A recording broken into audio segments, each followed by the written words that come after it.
new news, but it's good to get him back in the building, and I think we all know how the energy that Eric brings and what he gives to a football team. So he's coming off a heck of a season with the Chicago Bears. My hat goes off to the Bears and the great job that they did there.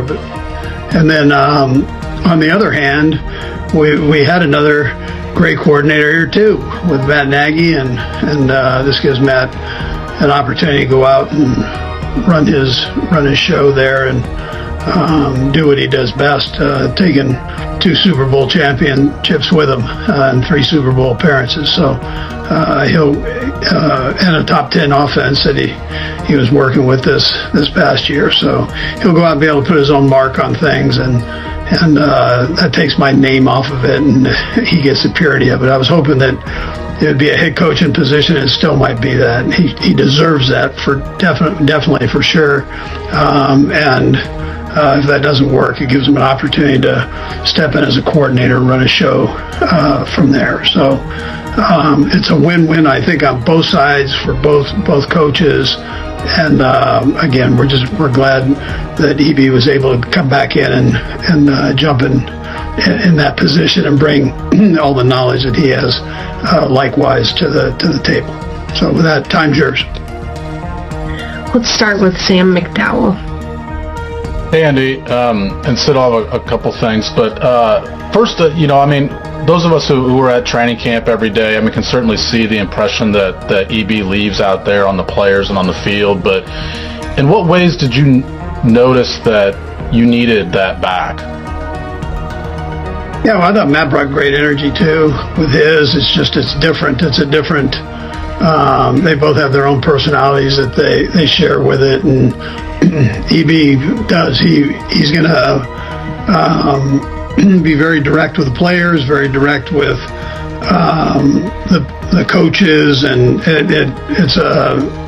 it's a different flavor. Both have been very productive in this system here, so I think it's a win-win for us that way. But EB brings there's nobody like EB on the field that way. That's one of his, and with the players, he does a great job there. Obviously, when you've got an opening, you can go several different ways with it, and you choose to go with EB. Just wondered if you interviewed anyone from the outside and kind of what your thought process was on prioritizing what EB brings versus maybe what somebody else might have brought. No, I did talk to him. EB was in the playoffs, so wasn't able to talk to him until after he was done there. So, but had to make a move fast. There are a lot of openings here, Sam. And so, if one guy's going one direction, you got to make sure that you can fill that position and do it as quickly as you possibly can. So, at the same time, was still being able to talk to others. So, to answer your question, yes, I did talk to other people. Let's go next to Jesse Newell. Hey, Sid, I'll have a quick follow-up, too. Hey, Andy, just to start off with, you seem pretty fired up about this. Can you go into why this hire fires you up? Well, listen, I'm fired up to get in this off-season and get going. We didn't do very well this past year, and that's not been our MO there. So I want to fix a problem, and let's the problems that we had and in all phases. This isn't just an offensive, in all phases. We've had some guys that some guys, there'll be people that move on, there'll be people that come in, players, and a couple of quality control guys left and a couple other guys left, and so we'll cover all that down the road here. But it's change can be good sometimes for you, and so that's what I'm fired up about. And what do you think EB is specifically going to do for Patrick at this point in his career? Yeah, he brings it. Patrick knows him, first of all, Jesse, and then I tell you, EB will be very direct with him, like he does with everybody, but he knows it's coming from a place of knowledge there that he knows. And Patrick, you guys could take this whole thing a couple different ways, so I want to make sure we're saying this right. Patrick loved Nags, and he also loves EB. So this isn't either or deal. It's one guy having to replace another guy and that's not what this is about. But I want to make sure Nags gets his shout out here too, and that EB gets his for coming in here. Let's go next to Vahe. Hey, Andy.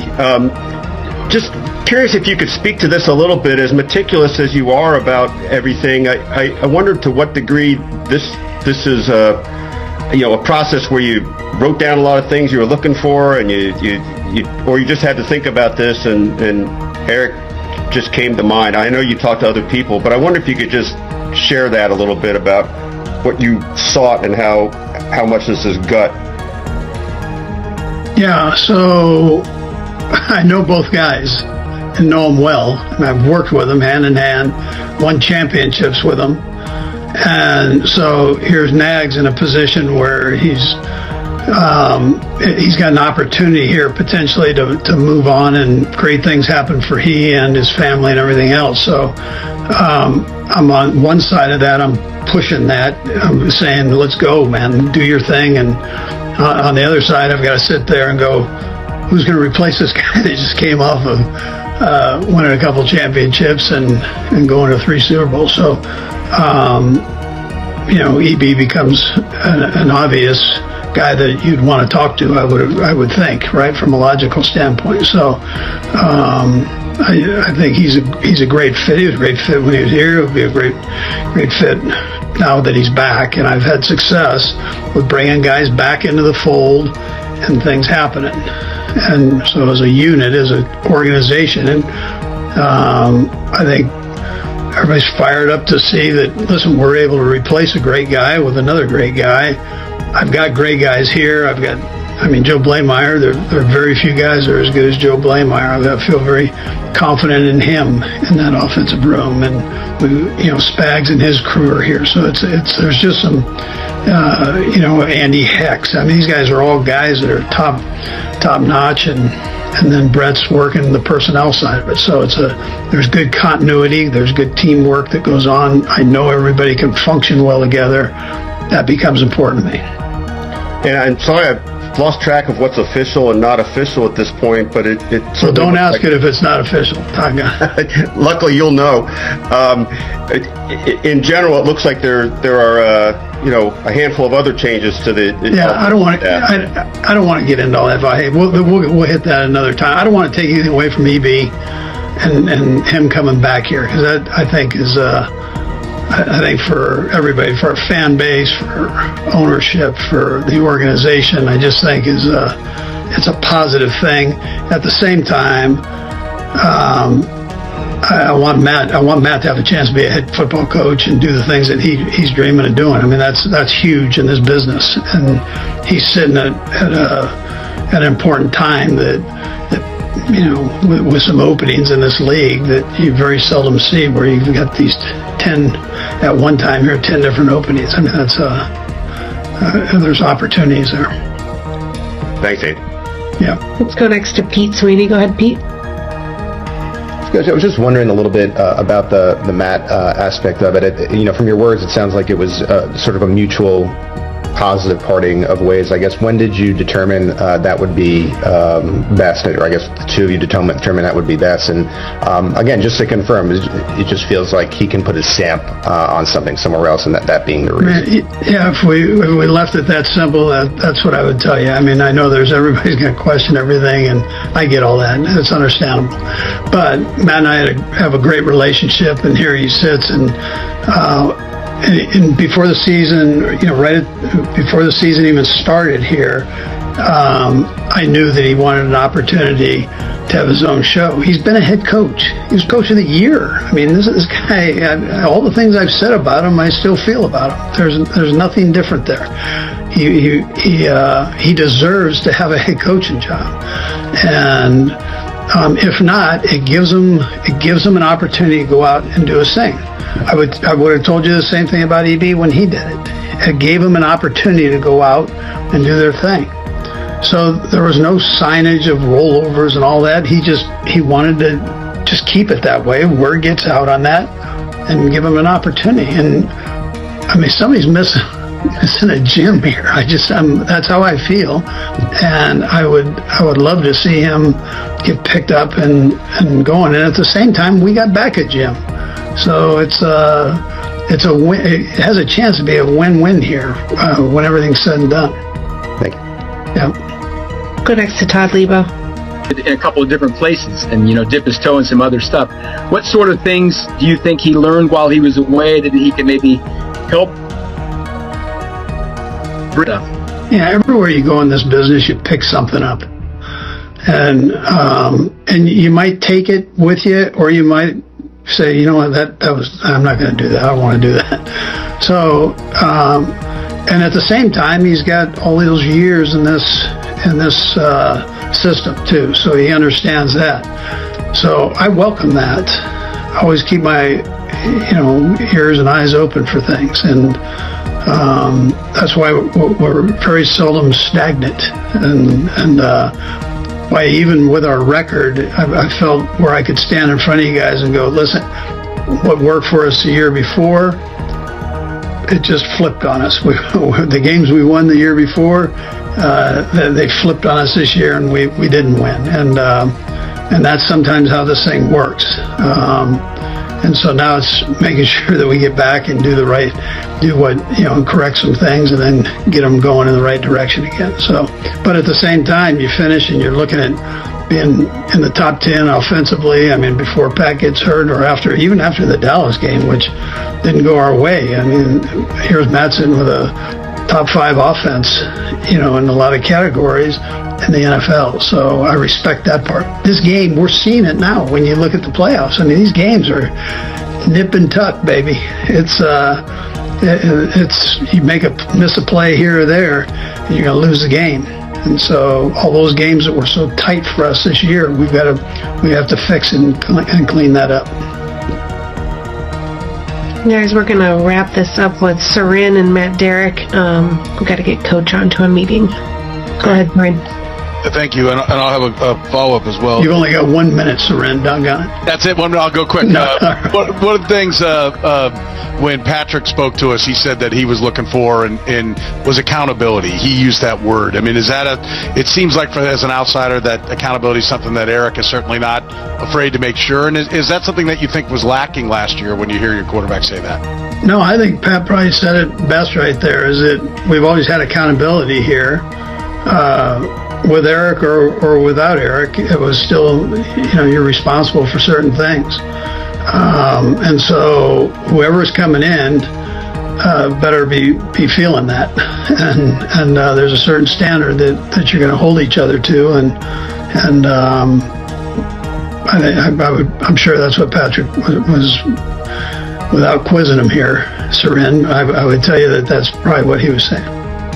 He also said someone who would bring in new ideas every day, I think was the way he phrased it. I know you've had different people come in, I think it was Chris Holt was the Nevada coach, and this offense obviously looks real different than, say, the way Bill Walsh was running it with the 49ers, right? You've never been afraid to change and adapt. Is that something you have to constantly remind yourself that it needs to happen? Do you when you win, when you have the kind of success you guys have, are you liable to maybe fall into a rut and not look for the different kind of changes that maybe you would otherwise?